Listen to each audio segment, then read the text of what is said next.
Today we have a special guest, Rosa Jones. Rosa, you're one of my favorite people because you have so much energy and it's contagious. And you have really good headshots. I try, girl. Yeah. We're going to put a really good one up so everyone can see what I'm talking about. But Rosa Jones is a licensed professional counselor and entrepreneur. She is the owner and operator of a group practice, life coaching, and consulting agency, and a parachurch organization. She has been married for 20 plus years and has 2 teen sons. They live in the Atlanta area. Do you also have a place in North Carolina, or am I imagining that? No, I don't. So my practice is in Virginia. Oh, that might be what I was thinking. Yeah. So because when I first joined your community, I was living in Virginia where my practice was. Actually, the work that we did together literally transformed my life to the place where I was able to physically remove myself and work remote. Well, that's amazing. And now I remember you telling me that that's what it was. It was Virginia and you were wanting to go to Atlanta. Yes. Yeah. Yay. Tell us a little bit more about yourself and what you're doing now. I do a lot of different things, but my group private practice that's located in Virginia, of course, I'm the owner there. And I also currently still serve as the clinical director. And so like our practice it's really a neat place. It is in Appalachian region of Virginia in the mountains. And it's a place that it doesn't have a whole lot of cultural diversity. I think everybody in that area who is licensed, they either work in my practice, a person of color, or they did residency with us or something at some point. And so it's a really unique place because we do get to serve a lot of people in an area where they're very invisible and you can go days without seeing anyone who looks like you. And so it happened very organically. We have a combination of interns, residents, and, licensed providers. And we're really focused on inspiring both counselors and our clients to live with purpose and intention so that they can be holders of hopes and agents of change for themselves, for their families and their communities. And especially in a field where burnout is just rampant. I mean, give it a year, you'll burn out. And we're really, trying to do our best and find a way to honor our counselors and support them in being their best selves so that they can in turn provide the best treatment possible to people in our communities. Hi, I'm Kasey, and right here beside me is Kelsey. We are licensed professional counselors, mothers, entrepreneurs, and besties. We know firsthand what it's like to wake up one day and think, how in the heck did I wind up here?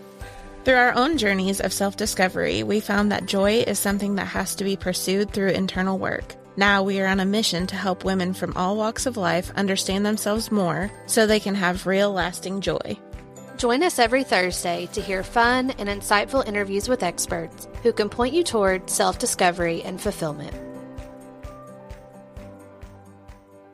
I just love it. And when I started my group practice, diversity was hard. Like you said, there's just not a lot of it where I am. And I'm in South Central Kentucky in a really small little town. And Kelsey has some experience because, her and her best friend faced a lot, I'm sure, of how would you describe that? Well, it's actually interesting because I come into Kasey's company and when I walked in, I was like, oh no, I'm the only one.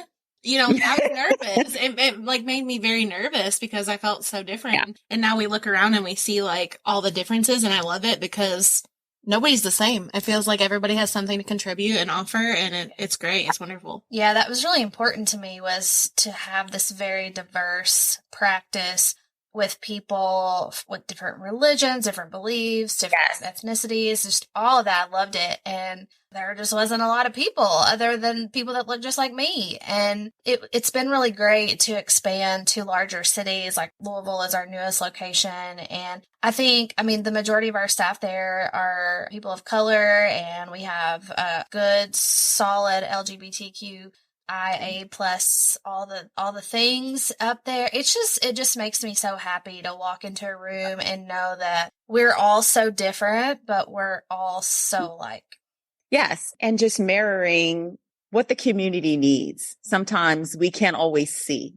who is there and what the needs are. So kudos to you all for being able to expand out and provide those types of opportunities to clinicians from diverse backgrounds, but then also people in the communities as well. Yeah, it's great. Well, I mean, I've always kind of been watching what you're doing from afar. And whenever we were talking about the topics for our podcast, overfunctioning and all of the things came up. Like I'm feeling it right now. And you were definitely one of the people on my list to speak to. In your bio, you listed several things that you're involved in, just your practice, being an entrepreneur, life coaching, consulting, your church organizations, and all of these things. What does overfunctioning mean to you?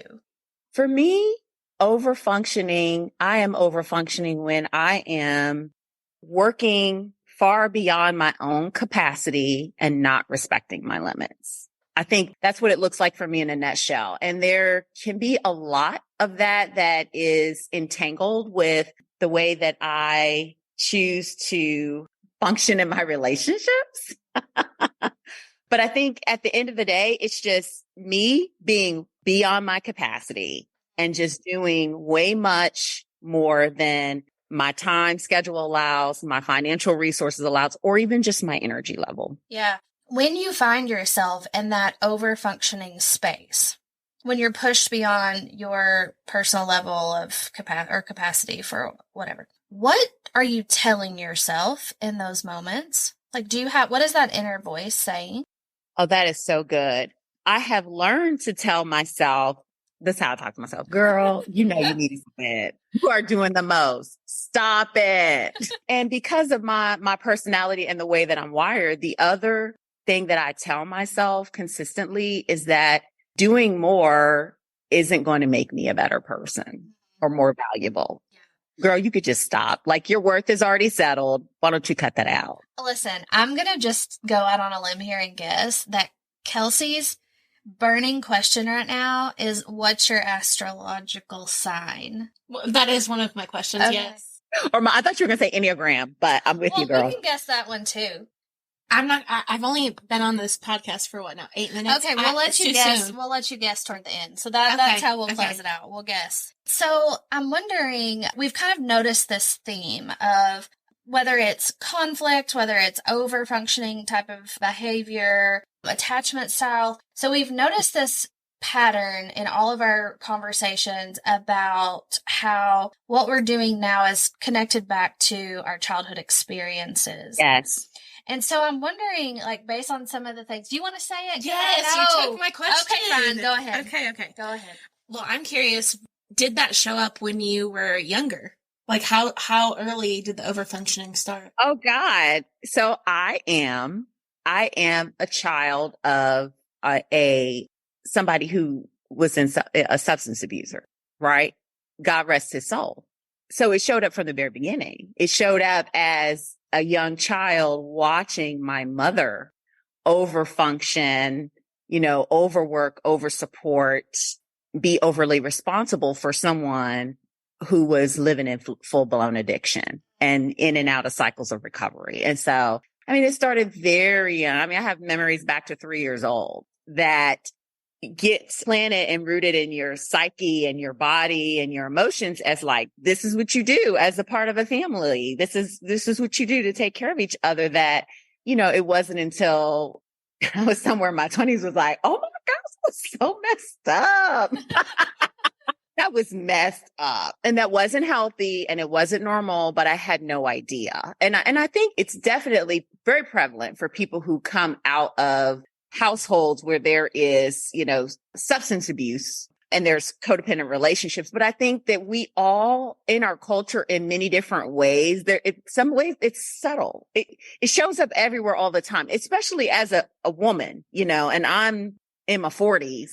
There are things that I think were happening around, family and marriage and things of that nature during my childhood that kind of existed as a part of structures that also reinforce the maladaptive behaviors, if you will. Yeah. I knew you were going to say that, didn't you? Yeah. Addiction. Yeah. We've found so many patterns in our conversations. Oh, yeah. I'm curious for you, for me, and I'm sure Kelsey is different, but My overfunctioning was very similar to you. Like, I had a very overfunctioning mother because she had no other choice. Yeah. I had to depend on her, and she knew that. And she was not, we were poor, but she wasn't going to ever let me know that we were poor. But, I caught myself as I started businesses telling myself things like, you have to do this because you have to prove them wrong. And I'm just things like that. So I'm just wondering, especially coming from where you're at in Virginia and like all of these things, is there just this drive to show people and like become that voice of other women and just prove them wrong? Does that ever come up? Not so much, but that does resonate with me in a different way. The one that drives me is it's really about like taking care of people. Like it is your responsibility to take care of these people. I mean, the clients, my colleagues, the people who work for me, and I have found that I have to watch it because it shows up in ways that are not consistent with the direction that the business is going. It shows up in ways to where it has, there have been times where I end up giving the business the short end of the stick. Because it's like, you take care of everyone, you take care of everything, you're responsible. If this goes wrong, it's on you. Yeah, that seems like a lot of pressure. Like a lot of pressure. Oh gosh, yes. But that, like you said, Kasey, that was my mom. She had divorced after 10 years of staying home. She had 4 children. She moved to a community 4 hours away, went back to college full time, and took care of us, went to school and then worked. And so, I mean, it was just like not providing for other people was not an option. And even to her detriment. I mean, there were times where, she would buy us new clothes and shoes and she just didn't look that great. Well, that's what I was thinking when you were talking. I was like, and then you get what's left. So you take care of everything else, and then whatever's left, then there you are. Yeah. Well, and then you mentioned that has to be a lot of pressure. Do you think that you have channeled that pressure to care for people into, like, does that become over functioning? Like, are you telling yourself, I got to take care of these people, and that's kind of what keeps you going? I think it can drive it, but I have had to do a lot of work around, just my own counselor. I got like a coach, a counselor. I have a spiritual mentoring guy. I got the whole thing. Yeah. Like people just like, oh, I'm sure you hear this, Kasey, because I'm like starting this conversation. I'm like, you've changed my life. People are just like, you're so awesome. And it's like, yeah. And I'm also messed up. And there's a lot of stuff that I have to work through. I'm no different than anybody. But yeah, I do have to stay very aware of when that is showing up and how, there was a time in a season in my life where that's what I had to do. It was how I survived. And it did support me then, but it doesn't support me now. So I consistently, and that's the other thing that I stay in my head about. It's like, is the choice that I'm making supporting me in the life that I want to live now? And cognitively, I mean, I'm smart. I know the answer is no. So it's like, girl, we need to get back on it. Like, backing away from this. This isn't your best self. That's that old Rosa. Yeah, I think that self-awareness is key. And if you would have asked me some of these questions back in 2015, when I started my first business, I would answer them completely different because I would have literally done anything to make money, to be successful. It didn't matter. It really didn't matter. I would do it. If I had to, stay up for 7 days straight and run a marathon, I'm down. Yeah.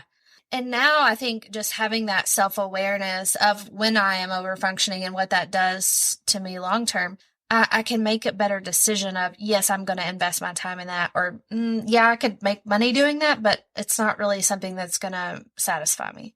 Right. That's so good. And so then I love that the decisions, we get to make decisions from this place of like our most authentic self and decisions from a place of like our values and like our commitment to like what we're supposed to be doing here in the world. And then all of a sudden it becomes okay to say no.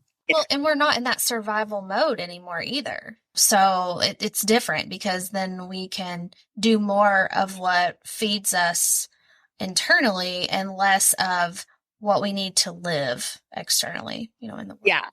And I think for me too, it's also remembering, like, just in the same way that I'm growing and changing, other people are too. And the same way that I have a process, so do the counselors that I lead and I'm training. And so do my clients. And so I also have to be careful because one of the reminders is walking through that process for me was really hard, but it actually is a part of the reason why I am who I am now and the reason why I am where I am. Are you tired of running to the lobby to see if your next appointment has arrived? Would you like a more discreet, stress-free way for your clients to check in? Take a deep breath. The Receptionist for iPad empowers your practice to create a Zen-like check-in experience. This episode is sponsored by the Receptionist for iPad. It's the highest-rated digital check-in software for therapy and behavioral health offices, used by thousands of practitioners across the country. The Receptionist for iPad is a simple, inexpensive way to allow your clients to discreetly check in, to notify providers of a patient's arrival, and to ensure your front lobby is stress-free. The software sends an immediate notification to the therapist when a client checks in and can even ask if any patient information has changed since their last visit. Start a 14-day free trial of the Receptionist for iPad by going to thereceptionist.com/besties. And when you do, you'll also get your first month free when you sign up.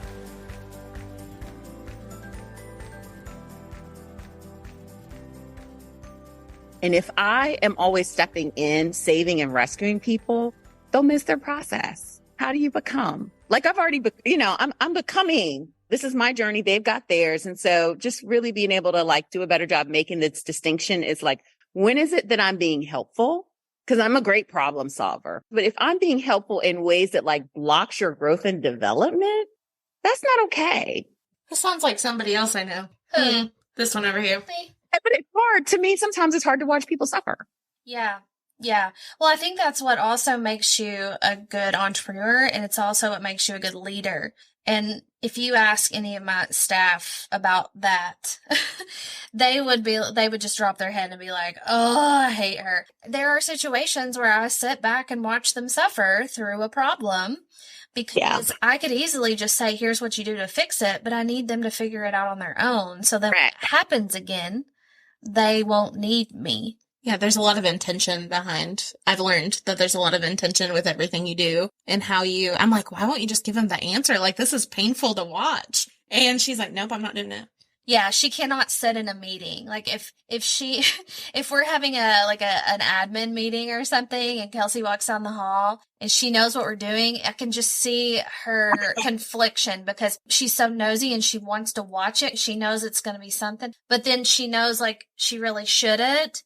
But she always does anyway. And then she sits there so uncomfortable and because nervous. I know, like, I have a very close bond with everyone, but then I also know you and I know what you're looking for. And they're like, I don't know. And I'm like, don't say, I don't know. Like, this is going to be bad. It's a whole tension, right? Yeah. But it's intentional and it's just discomfort. That's all it is. And so, I test myself and it's like, okay, let me build my distress tolerance. Okay. Like if I can get through this, eventually. And I think the really cool part is when you start seeing those people change and grow. And not only that, but the other leaders that you have on your team. And I mean, watching them duplicate the behaviors as well and get positive results. It's like, I can't. It's just like, remember, girl, it's worth it. And like, I really think not to be on this like childhood bandwagon, but that's the one of the things that I was raised with was to be super independent. My mom did not do things for me that I could do for myself. She did not do it. And if she would have done that, I would not be who I am right now. And so I think it all kind of feeds into attachment in a lot of ways too, because I parent that way with my own children. And, you can ask Kelsey because she's watched it. Like that, I do not do things for them that they can do for themselves because I want them, because I watch them do things for the first time and feel so good and confident. And it's like, I want them to feel that, because I know at the end of the day, if they become an adult and they are self-assured and that they're like, okay, I don't have anyone here to do this for me, I'm just going to figure it out on my own, then I've done my job. Yeah. So I think that's just who I am as a person. But here's the flip side of it too, because I've got 2 boys and I'm like, God knew what he was doing when he just gave me boys. Cause sometimes I feel like I'm a dude, like just the way that I think and I communicate. So it works out lovely here. But the flip side of it, I love that, Kasey, because I felt, the same way. I was super independent. I mean, I got myself in college and to college and figured out all the stuff and to graduate school and moved myself, all the things. And while it does help you to become this person who is confident, it's funny. My son, he's 12 and his friend were walking behind me downtown yesterday and I heard them talking and the boy was like to him, like, you're confident. He's like, yeah, I get that from my mom, But the flip side of it is that it can be difficult, like for me, and this is a part of the healing that's come as I've become more self-aware and come out of the overfunction behavior. It can be really difficult for me and people who are always doing all the things for other people sometimes to receive help. Oh, yeah. It can be difficult not just receive help, but to ask for help. And not only that, and not just from other people, but even for yourself, from yourself and to yourself. Like that part is really hard for me. And I think the thing that shook me, I had this girl, she was really young. She was an intern. And I think she probably had to be like 23 or something. So we were having this team builder and we had talked about like something about like our own strengths and then some of the challenges and then, letting somebody else assess us. And then we all kind of went in our own little corners and kind of shared. And man, what she said to me, she said, she's like, respectfully, one of your weaknesses is that whenever people offer to help you, you consistently decline. And she said, every single time. I noticed that when I offer to help you or other people on our team offer to help you, you always kind of brush it off and move off really quickly. And you're like, I've got it. And she says, I really worry about how much you're carrying. And it actually hurts me to know that I could help, but you won't allow me to. What was that like hearing that? It was like somebody had shot like a bullet in my chest. Like a bullet was lodged in my chest because, and it makes me emotional just saying that out loud because man, that is so hypocritical. And that was like, maybe it was when I first started my practice, so about 6 years ago. And it really rocked me to my core. And it started this, like me on this journey of just really questioning, like, what is that really about? Because she was right. And I started watching myself and I would catch myself telling people no. And then be like, you know what? Actually, it would be great if you rode with me to the store to pick up these drinks and help me carry them back inside, even though I could get a couple carrier, Yeah. But it was very humbling. It was very humbling. What's that called when because I used to do the exact same thing and I still can get really stubborn like that. But there was definitely a shift for me in terms of overfunctioning when I was just starting to get burnt out on not just work, but just like life. Like I just got to this point where I was just like, I don't care. I really just don't even care.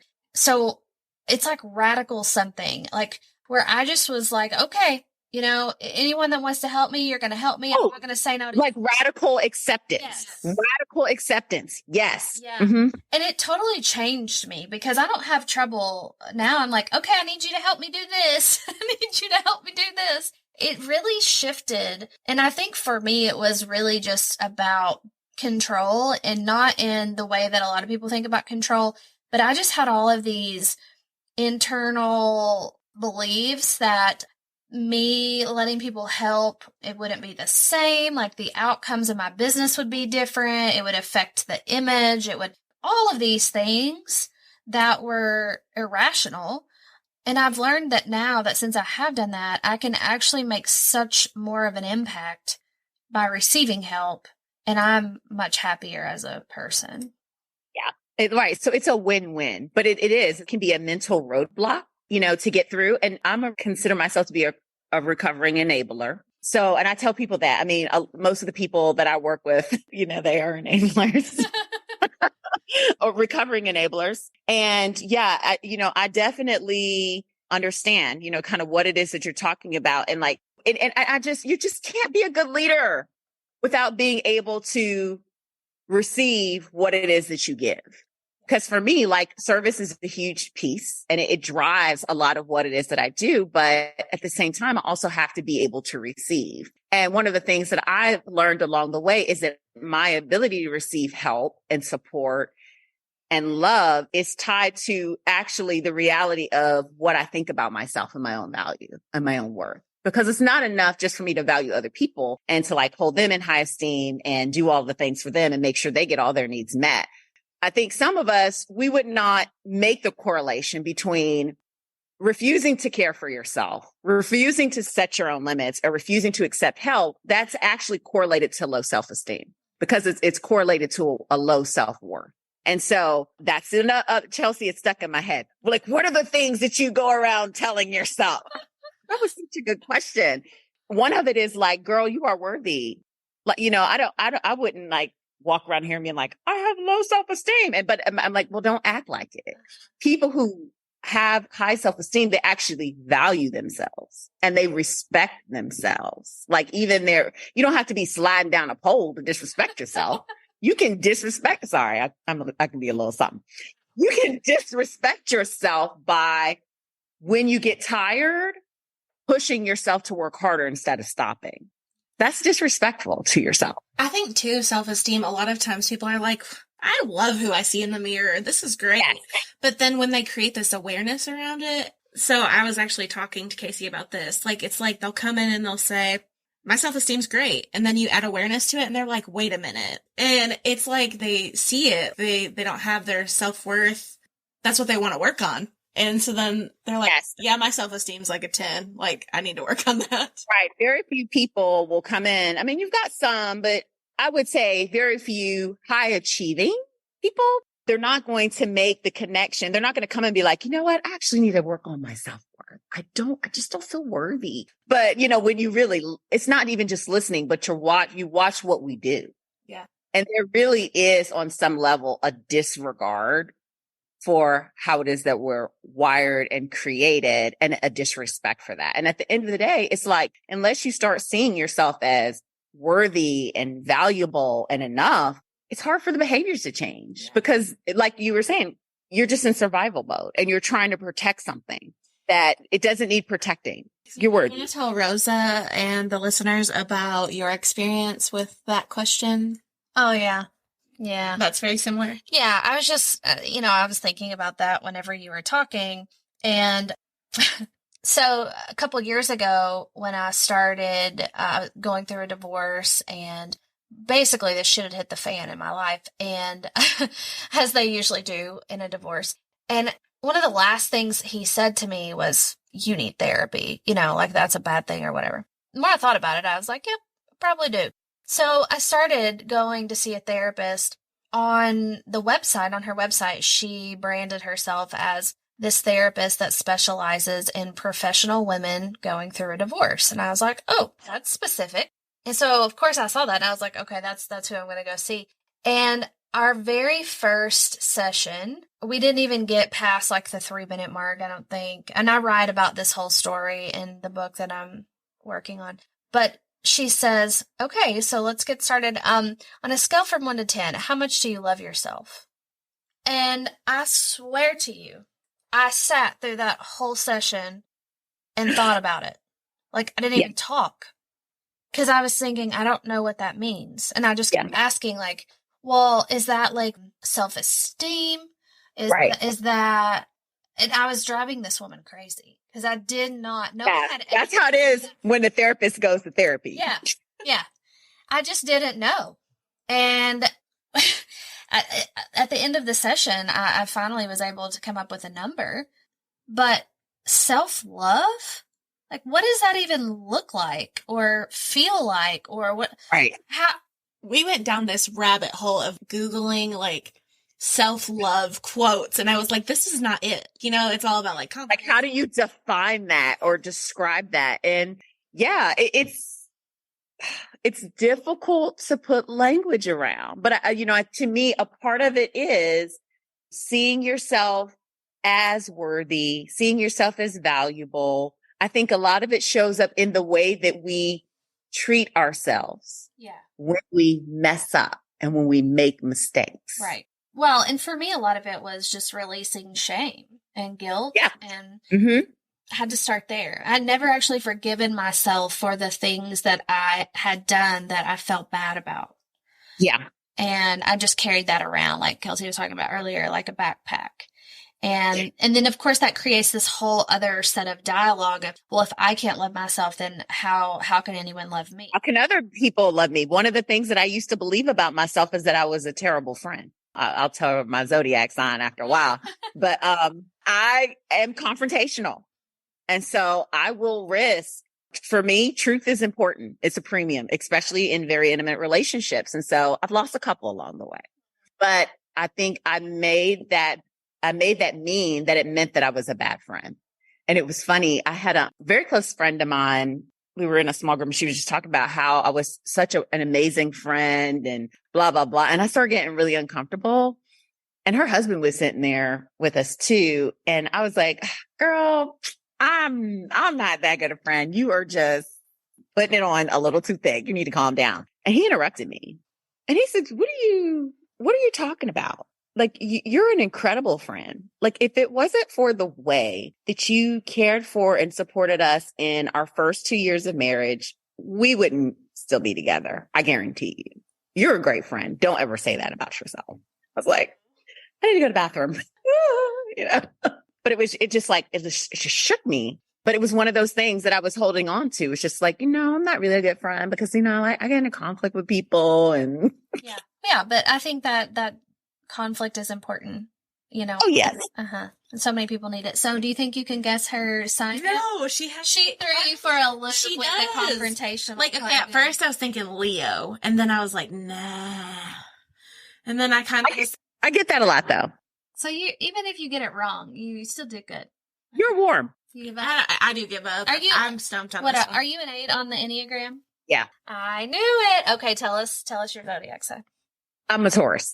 Okay. Confrontational. Yes. Yeah, we missed that one. Bull. I'm really sweet and really friendly and all that. But I got a lot of that one in me from the Enneagram too. I'm a huge into like justice. Like I'm very justice oriented and I'm also an achiever. So it's sometimes not a good combination.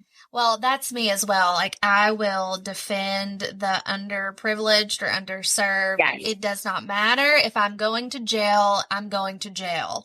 It was really stumping me. I think the zodiac, because you guys are sounding very similar. And I knew it wasn't close to her birthday. I could just tell, but then I was like questioning myself. Yeah. So I went to leave. That's okay. Kelsey, what's your Enneagram? Do you know your Enneagram number? She hasn't taken it yet because I've told her to, but. What is yours?